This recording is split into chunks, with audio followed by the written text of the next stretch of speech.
ግን በድንጋጤ መሞትሽ አይቀር። ያኔ ከምስጦች ጋር መቃብር ውስጥ ትገናኛላችሁ። አልሞትም ልጄ። ብሞትም ይሄ ገና በማርና በወተት ያደገ ገና ነው። ምስጦች ሊጎበኙኝ እንጂ ሊበሉኝ አይመጡም። አታፈቅሪኝም? ለጊዜው ፍቅር አልፈልግም። አውቃለሁ አባዬ አሳግተው ሊያሰቃዩኝ ሲሞክሩ ጥሩ ሆነህልኛል። ግን ጥሩ ነገር ሰራህልኝ ብዬ ግዴታ ማልፈልገው ማድረግ አልፈልግም። የማትፈልጊው ነገር ምንድነው? ቪዲዮን አምጣ፣ ድህነትን ማጠቢያ 3 ሚሊዮን ብር ሰጣል። እናት ከሞታ በፊት ብር ምን እንደሚመስል ይመልከቱ። እስከዛሬ ሳንቲም ነው የሚያውቁት። እውነት ነው ልጄ፣ ሚስት ክፉ ነች፣ አውሬ ነች። ያልታሰበ ነገር ዮዲትን ገጠማት። ይሄ ደግሞ እንግዲህ አጋቹ መቼም ቢሆን አያሳየውም የተባለውን ቪዲዮ አሳልፎ ለወንዶሰን አሳይቷል። ዮዲት እንግዲህ ተጋልጣለች ማለት ነው። ወንዶሰን ያየውን ነገር ማመን አልቻለም። እንዴት እንደዚህ ታደርጊያለሽ? አንቺ የኔ ሚስት ነሽ ወይ እስካሁን ስትጫወችብኝ የነበርሽው? በማለት እንግዲህ በጣም ተናዶ ይገኛል ወንዶሰን። ከዚህ በፊት ስለ ዮዲት ሲወራለት ኧረ በጭራሽ የኔ ሚስትማ ይሄንን አታረግም ሲል ነበረ። አሁን ግን ሁሉንም ሚስጥር እንግዲህ አጋቹ አደባባይ አውጥቷል። ወርቄ እንግዲህ በራሷ ጊዜ ፌንት ነቅላለች። 3 ሚሊዮን ብር ውሰድ ቢባል አልወስድም አጋልጣችኋለሁ ነበር ያለው። እንዳለው እንግዲህ አጋቹ ቃሉን ተግብሯል ማለት ነው። ሰላም ጤና ይስጥልኝ ውድና የተከበራችሁ ቤተሰቦቼ እንዴት አላችሁ? በያላችሁበት ሰላማችሁ ይብዛ። ለዚህ ቻናል አዲስ ከሆናችሁ ሰብስክራይብ፣ ላይክ፣ ሼር እያደረጋችሁ ቤተሰብ ትሆኑ ዘንድ በአክብሮት ጋበዝኩኝ። የእናት ግፍ የሚለውን ድራማ ወደ እናንተ ይዤላችሁ መጥቻለሁ። እንግዲህ በዚህ ክፍል ወይዘሮ ወርቂቱ አመዳም በማለት እንግዲህ ስድቧን እየቀጠለች ትገኛለች።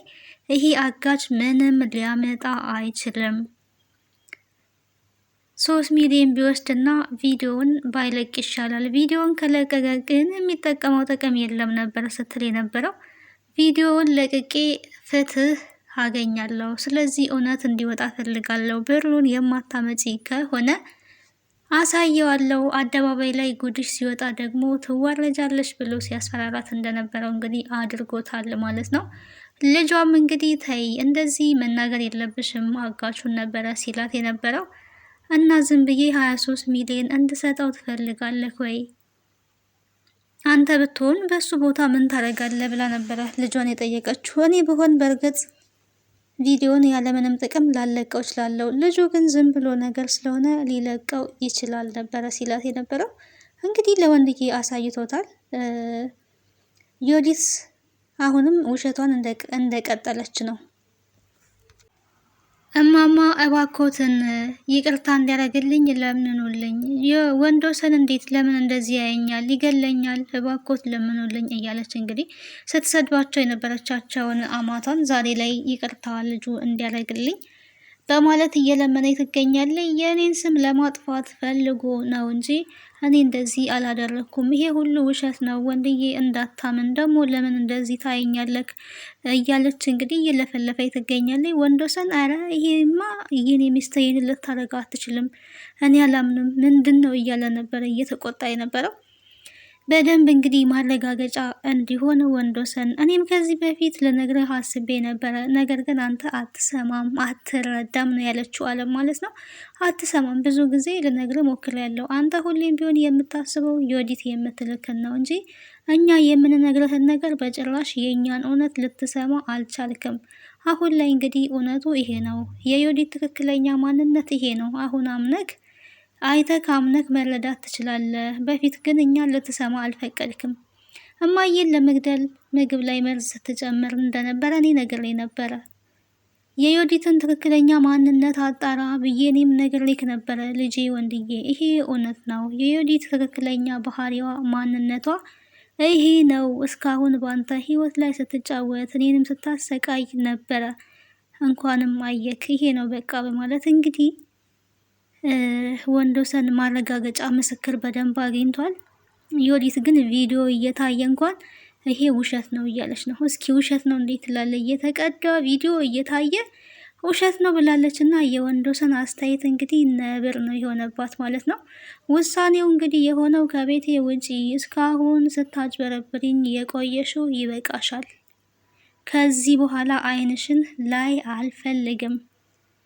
እኔ እኮ የኔ ንጉስ የኔ ጌታ እያልሽ ስታባቢኝ እኮ ሚስቴ የምታፈቅረኝ ሚስቴን እንዴት ገፋለሁ? ከሚስቴ ይልቅ እናቴን መስማት የለብኝም ብዬ እኮ ነው ከአንቺ ጎን ስቆም የነበርኩት። ለካ እናቴን በድያለሁ፣ እናቴ ይቅርታ አድርጊልኝ በማለት እንግዲህ እናቱንም ይቅርታ እየጠየቀ ይገኛል ወንዶሰን ማለት ነው። አለም ደግሞ አፍቃሪዋ አጋቹ እንግዲህ የፍቅሬን ጉዳይ ምን ላይ አደረሽልኝ? እየጠበቅኩሽ እኮ ነው። እኔን ላለማየት ነው ወይ ደጅ ደጁን የምትይው? በማለት እንግዲህ የአጋቹ ያስጀመርሽኝን ፍቅር እንድታስጨርሽኝ ፈልጋለሁ እያላት ይገኛል አለምን። አለም ግን እኔ አሁን ላይ ለፍቅር ዝግጁ አይደለሁኝም። አንተ በእርግጥ በታገትኩኝ ጊዜ በብዙ ነገር ልተኸኛል፣ ጥሩ ነበርክ ለኔ፣ ግን ይህንን ማድረግ አልችልም ነው ስትለው የነበረው። እሱ ግን ግዴታ ነው፣ ነግሬሻለሁ ከዚህ በፊት ፍቅሬን የማትቀበይ ከሆነ መልሼ ያግትሻለሁ ብዬሽ ነበረ። ስለዚህ ፍቅሬን መቀበል አለብሽ። እኔ ደግሞ ወድጅሻለሁ። እነዚህ አይኖችን እያየው ነው የወደድኩሽ። በዛ ላይ ይሄ መልካምነትሽ የበለጠ እንድወድሽ አድርጎኛል። ስለዚህ እንድታስጨርሽኝ ፈልጋለሁ ነው እያለ ያለው። እሷ ግን ምንም ያስጀመርኩህ ነገር የለም፣ የማስጨርስህም ነገር የለም እያለ ትገኛለች። ፀሐይም እንግዲህ እቤት ሆና ከአስቻለው ጋር ስለተፈጠረው ችግር እየተወያዩ ነበረ። ምክንያቱ ደግሞ አስቻለው በጣም ግራ ገብቶታል። እናቴ እንድትታሰር አልፈልግም፣ ባይሆን ቤቱ ተሸጦ መከፈል አለበት፣ እንደዛ ነው መሆን ያለበት እያለ እንግዲህ ከፀሐይ ጋር እያወራ ነበረ። ግን ቤቱና ከሚሸጥ ሌላ አማራጭ የለም ወይ? የምናገኘው ሌላ አማራጭ የለም ወይ ነበረ እያለች የነበረው። ምንም አይነት አማራጭ የለም፣ እናቴ ከምትታሰር ከምትዋረድ ቤቱ ብሸጥ ይሻላል ብሎ እንግዲህ ደላላ አነጋግሮ ነበረ። ወይዘሮ ወርቄ አማቷ ቤት እነ ወንዶሰን ቤት አስቀድማ ሄዳ ነበረ። ያቺን ስትሰድባት የነበረችውን የወንዶሰን እናት እንግዲህ አመዳም ጥቁር ድንጋይ ብቻ ስድብ በየአይነቱ ነበር ስትሰድባት የነበረውና ያን ሁሉ ረስታ ገንዘብ አካውንትሽ ላይ አለሽ ወይ በማለት እንግዲህ ገንዘብ ለመጠየቅ ሄዳ ነበረ። መቼም አንድ ነጠላ ብቻ እየለበሽ ገንዘብ አይኖርሽም ማለት አይቻልም። ስለዚህ የቆጠብሽው ገንዘብ ስላለ እንድሰጭኝ የሚል ጥያቄ ጠይቃ ነበረ። ያችኛዋ ግን ገንዘብ የለኝም ብዬሻለሁ የለኝም ነው ያለችው። እኔም አንቺን ሰው ብዬ ደግሞ ገንዘብ ልጠይቅ አንቺ ጋር መንጣቴ አመዳም ነበረ ስትላት የነበረውና እንግዲህ የወንዶሰን እናትን መልሳ አመዳም አይበሉኝ እርሶ ኖት አመዳም። እንግዲህ ከነዚህ ከትልልቆች ሰዎች እንደዚህ አይነት ስድብ መስማት እውነት ለመናገር በጣም ያሳፍራል ማለት ነው። የምር የህፃን ጨዋታ ነገር ነው የሚያስመሰሉት ማለት ነው። ታዲያ ወርቄ እሷ አመዳም ብላ ስትሳደብ ኖርማል ነው ስድቡ፣ ምርቃት ሆኖ ነው የሚታያት ማለት ነው። ሌላ ሰው ግን አመዳም ሲላት አመዳም ብለሽ አትሳደቢ፣ ነውር ነው፣ እንዴት አመዳም ብለሽ ትሳደቢያለሽ ነበረ ስትል እየነበረውና ከዛም ነው እንግዲህ ተመልሳ ወደ ቤት የገባችው። ፀሐይ ደግሞ እቤት ስለሚደረገው መረጃ እንግዲህ ያው መረጃ አቀባይ ስለሆነ ለአለም እያንዳንዱን መረጃ እያስረዳቻት ትገኛለች። ቤት ውስጥ የሚደረገውን እያንዳንዱን ነገር በየደቂቃ እየደወለች ነበረ ስትነግራት የነበረው። እሱም ቤቱ ሊሸጥ ነው ተወስኗል፣ አስቻለው እንደዚህ ብሏል እያለች እንግዲህ ይሄ መረጃ ለአለም እያቀበለች ነበረ። ኧረ ቤቱን በቃ ሊሸጡ ነው ወይ ነበር ስትል የነበረው። ቀጥሎም እንግዲህ አጋቹ አስቀድሞ ወደነ ወርቄ ቤት ሄዶ ነበረ። ቤቱ መሸጥ የለበትም ብላ እንግዲህ ወስናለች ወይዘሮ ወርቄ። አስቻለው ግን ከምትዋረጂ ቢሸጥ ይሻላል ነበር ያላት። ይሄንን ሰውን አመዳም እያልሽ የምትሳደቢውን አንቺን በቅርቡ ወደዚህ ወደ አመድ መቀላቀልሽ አይቀርም ነበር ያላት። ፀሐይን እንግዲህ ገብታ ሙልጭ አርጋኝ ሰደረቻት። አንቺ አመዳም ሶፋ ላይ ተቀምጠሽ አመድሽን ልታቦኝበት ነው ወይ? እንዲህ ሶፋ ላይ ትቀመጫለሽ ነው ያላት እያለቻት ማለት ነው። አስቻለው ግን እሷ ከሄደች በኋላ ለምን እንደዚህ ብለሽ ተሰድቢያታለሽ? ለምን በስነ ስርዓት አታወሪያትም? ለምን ለሰው ክብር አይኖርሽም ነበረ ሲላት የነበረው እናቱንና አስቻለው እንግዲህ ያው ፀሐይን ይወዳታል። ያንተን አመዳም ተናገርኩብህ እኔ ስሟን እኮ ነው ስሟ ነው ምን አርጌ ትለኛለህ? ነበረ ብላ እንግዲህ ልጇ ስትናገር የነበረው። ይልቁኑ እንግዲህ ቤቱን ሊሸጥ ደላሎች አናግር ያለው ብሎ ቢነግራትም አይ ቤት አይሸጥም፣ እንደውም ደውልለት ይሄ አመዳም የሆነ ሰውዬ ይንጣና ይሄ ጥቁር አልማዝ ይንጣና 3 ሚሊዮን ይውሰድ፣ ከዛ በኋላ ከኔ ላይ አርፎ ይቀመጥ ነበር ስትል የነበረው። ተደውሎለት ሲመጣ እንግዲህ አጋቹ ብሩን አዘጋጃችሁልኝ ወይ ነበር ሲል የነበረውና 3 ሚሊዮን ብር ውሰድና ይሄንን ድህነትን ከላፍ ላይ አስለቅቅ፣ እናት እስካሁን ቆጥራ የማታውቀውን 3 ሚሊዮን ብር ሳትሞት በፊት ይሄንን ገንዘብ እንድትቆጥር አድርጋት፣ ይሄ ላንተ ይበቃሃል፣ በዚህ እስማማለሁ ካልክ ተስማማለህ፣ ካልሆነ ግን የራስ ጉዳይ ነበር ስትለው የነበረው። ይሄን ስትናገር እንግዲህ ወርቄ በቁጣ ነው። አጋቹ እንግዲህ ብታስቡበት ይሻላል፣ በኋላ ለሚመጣው ነገር እኔ ኃላፊነቱን አልወስድም ነው ያለው። 3 ሚሊዮኑን ብትወስድ ትጠቀማለህ፣ ቪዲዮን ብትለቅ ግን ምንም የምትጠቀመው ነገር የለም ነበር ስትል የነበረው ወርቄና ቪዲዮን ብለቅ የምጠቀመው እውነት ይወጣል፣ ፍትህ አገኛለሁና እንደዛ ስታደርጉ የነበረውን ውርደት በአደባባይ አጋልጣለሁ ነው ያለው። እንዳለው እንግዲህ አድርጓል። ወርቄ ያልጠበቀችው ነገር ነው የገጠማት። ይለቀዋል ለወንዶሰንም ያሳያል ብለው እንግዲህ አልወሰኑም ነበረ። ዮዲትም ለዛች ለድሃ እናት ይሄን 3 ሚሊዮን ብር ብትወስድ ይሻላል ነበረ ስትለው የነበረውም እና ግን እነሱ እንዳለ አልሆነም። እነሱ እንዳሉት እንዳሰቡት አልሆነም። አጋቹ እንግዲህ በራሱ መንገድ ቪዲዮን አውጥቶ አጋልጧል ማለት ነው። ከዚህ በኋላ እንግዲህ ወደ እስር ቤታቸው ይገባሉ ሁለቱም። ምክንያቱም ይሄ የነፍስ ማጥፋት ወንጀል ነው። በቅርቡ በድንጋጤ ቪዲዮ ሲለቀቅ መሞትሽ አይቀርም እያላት ነበረ አስቻለው እናቱን። በሞትም ችግር የለውም ጉንዳን እኔን አይበላኝም፣ ጉንዳኖች ይሄ የኔ ገላ በማርና በወተት ያደገ ስለሆነ መተው እኔን ሊበሉ አይችሉም ብላለች። እና እስከዚህ ደረጃ ነው እንግዲህ ራሷን ወደ ላይ ቆልላ የምታየው ማለት ነው። ግን ምንም ሊሳካላት አልቻለም። እና ከዚህ ድራማ እንግዲህ የምንማረው ክፉዎች ምን ሊሆኑ እንደሚችሉ ነው የምንማረው። እና በክፋታቸው መልሰው ወድቀዋል። ዮዲትም ተባላለች። ወንዶሰን እንግዲህ በጣም ተጸጽቷል እናቱን ባለመስማቱ።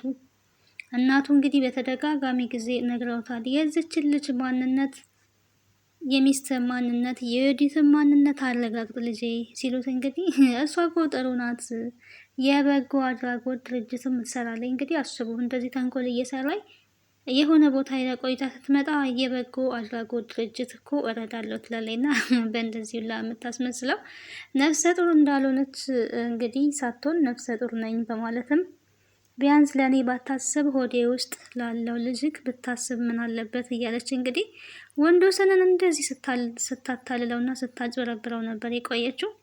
አሁን ላይ ግን ወንዶሰን እንግዲህ በጣም ነው ያዘነው በተፈጠረው ነገር። እባብ ይዞ ተቀምጧል ማለት ነው። አስመሳይ ሰዎች እባብ ናቸው ማለት ነው። መርዛቸው በጣም ከባድ ነው። ዮዲት ስታደርገው የነበረው ይሄንን ነው ማለት ነው። አስቻለውም እንግዲህ የፈራው ነገር አልቀረለትም። እናቱ እንድትታሰር አልፈለገም ነበረ፣ ግን አሁን ላይ እናቱ ትታሰራለች ማለት ነው። የአለምና የአጋቹ ፍቅር እንዴት ይሆናል ካልን እንግዲህ አለም ሌላ ምንም አማራጭ የላትም። የአጋቹን ፍቅር ያው መቀበል ነው ያለባት። ካልተቀበለቻው ትታገቻለች ተብላለች። ያው ከመታገቷ ደግሞ ፍቅሩን ብትቀበል ይሻላል ብዬ አስባለሁ። በግድ ማለት ነው። በግድ ነው ግን ቢተዋት አሪፍ ነው። ዞሮ ዞሮ ውለታ ውሎላታል። ውለታና ፍቅር ደግሞ የሚገናኝ ነገር አይደለም። አጋቹ እንግዲህ ለወንዶሰን ሲናገር የአብሮ አደግ ጓደኛዬ ነው ስትል የነበረውም አይደለም፣ እኔ አብሮ አደግ ጓደኛው አይደለውኝም የዮዲት ያንን ስትል የነበረው ስታስመስል ነበረ እንጂ እኔ ጭራሽ አለምን እንድታግት ነው ገንዘብ ሰጥታኝ የነበረው ነው ያለው። እና በራሳቸው ገንዘብ አስባችሁታል? ራሳቸው ገንዘባቸውን አውጥተው ሰውን ለመጉዳት ጉድጓድ ሲቆፍሩ እነሱ በዛችሁ በቆፈሯት ጉድጓድ መልሰው ገብተዋልና እናትና ልጅ እንግዲህ በወንጀል ላይ ወንጀል ላይ ሰሩት። ወርቄ እንግዲህ ባለቤቷን ገላለይ። ሲቀጥል ደግሞ የልጇን አማት ለመግደል መርዝ ስትሰጥ እችኛዋ መርዝ ስትጨምር ብዙ ወንጀሎችን ሰርተዋልና ያው ፍርዳቸውን ይቀበላሉ። አስቻለውና ፀሐይ ደግሞ እንግዲህ በሰላም አንድ ቤት ይኖራሉ ማለት ነው። ቢያንስ በቀላሉ ቢፈረድባችሁ 10 ዓመት ሊፈረድባችሁ ይችላል ብሎ ነግሯቸው ነበረ ልጃቸው ነው። ያንንም ሊሰሙ አልቻሉም። አንታሰርም፣ አጋቹ ሞኝ ይመስልሃል ወይ? አያሳስረንም ነበር ሲሉ ነበረው ማለት ነው። ቀጣዩ ምን ይሆናል የሚለውን እንግዲህ አብረን የምናይ ይሆናል። ለዛሬ ይዤላችሁ የመጣሁት ይሄንን ይመስላል። ሀሳብና አስተያየታችሁን በኮሜንት አስቀምጡልን። የእናት ግፍ ድራማ እንግዲህ እናቶች ያው መከበር ሲገባቸው በዚህ ልክ ግን እናቶችን ማዋረድ ከምንም በላይ በጣም ያስጠላል። አማትና ምራት ያው ብዙውን ጊዜ አይዋደዱም፣ አይስማሙም ይባላል። ይሄ ደግሞ በተቃራኒው ተንኮል የምትሰራዋ ምራት ናት ማለት ነው። አማት ናት ልጅ የባሏን አማት የልጇን ሚስት ትበድላለች ሲባል ነው እንግዲህ የምሰማው። በእርግጥ የምሰማው ነው እንጂ እኔ አላየውም፣ ግን አላየውኝም አያሳየኝ እያልኩ ነው እንግዲህ። ፈጣሪ ዮዲትን ሳይ እንደው እንደ ዮዲት አይነት ምራት መሆነ ጥሩ አይደለምና የባል እናት መከበር ይኖርባታል። እሷም እናት ናት። ልጅን ወዶ እናትን መጥላት የማይቻል ነገር ነው። በእርግጥ እንግዲህ ዮዲት ወንዶሰንንም የምትወደው ገንዘብ ከሱ እስከምትቀበል ሀሳብና እቅዷን እስከምታሳካ ነው እንጂ እሱንም ከልቧ አትወደውም ማለት ነው። ለዛሬ ጨርሻለሁ እንግዲህ ባይ ባይ።